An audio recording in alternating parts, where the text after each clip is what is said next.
How you doing, man? Anyone that doesn't know, I'm well into my boxing, mate, but I'm a bit old school. I generally only like shit from my own era, you know what I mean? I'm pretty stubborn, but boxing was better back in the day, certainly British boxing. This was the original Chris Eubank, when he was world champion. Basically, he had a couple of... He didn't really like boxing, to be honest. He said it. He said, I'm in this for the money, mate, and that's it. It's just quality, man. He's just being honest about it. Like he says, I only do what I have to do. If I don't have to fuck someone up, I won't. I'll just go 12 rounds and coast, you know what I mean? As long as I win.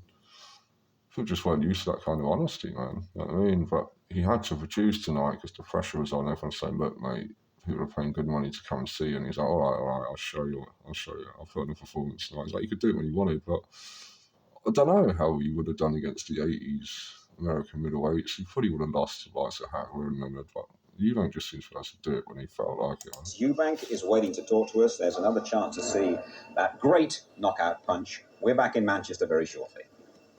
As much as I love Nigel Benn, I do think Eubank was a much better fighter, but Ben was a great fighter too, but he went boxer. Eubank was number one for me. Hello once again from Manchester. Chris Eubank is ready to talk to us. If you've just come in, here's another chance for you to have a look at the dramatic way that Chris Eubank retained his world title. Brutal.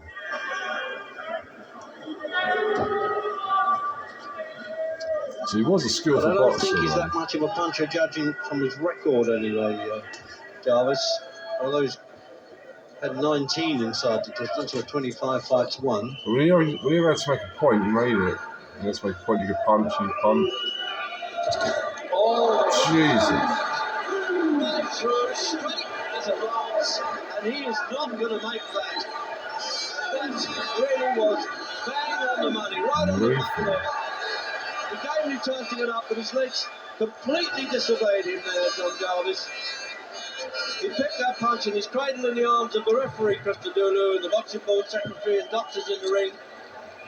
And there was certainly no argument about that. He just hung the chin out a little bit, and bang, it was almost high as a weather vane there, and he got tagged. So, Chris, when you want to. Yeah, that's right. Let's talk about the opponent first of all. There's been so much comment. What was he like, the opponent? He seemed quite good to me. I had to keep myself well under control before letting go any punches. I intended to be, very tight tonight, and it all worked. Everything went well. With calm in mind, with calm in body, I was relaxed. You see, in the past, the last 3-4 fights before this one, I've been tensing up too much, I'm beginning to relax again, and get back into my own. But somebody wound you up, or you wound yourself up in terms of being sharp. There was no lazy Eubank tonight. It was really sharp from the start. Well, I suppose it's all them tabloid newspapers telling me I've got to produce, and if I don't, then, we're going to scrap you type of things. So, well, there you are, it's done. And in the World Championship fight, we had a tremendous knockout punch, which we're going to see again now. Looking with interest. Yeah, well, here we go. Calm. Oh, nasty shot. Nasty shot.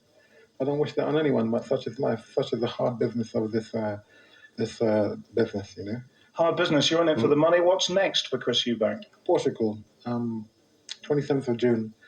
Opponent is Ron Effett. I hope to do a similar job come 27th of June. Canta de Lago is the place, to be exact. Let me just say hello to my wife and my children. Christopher, Sebastian, hello. I haven't seen them for 3 weeks. I've been living a Spartan life up here, trying to raise money for this charity called The Adventure Farm.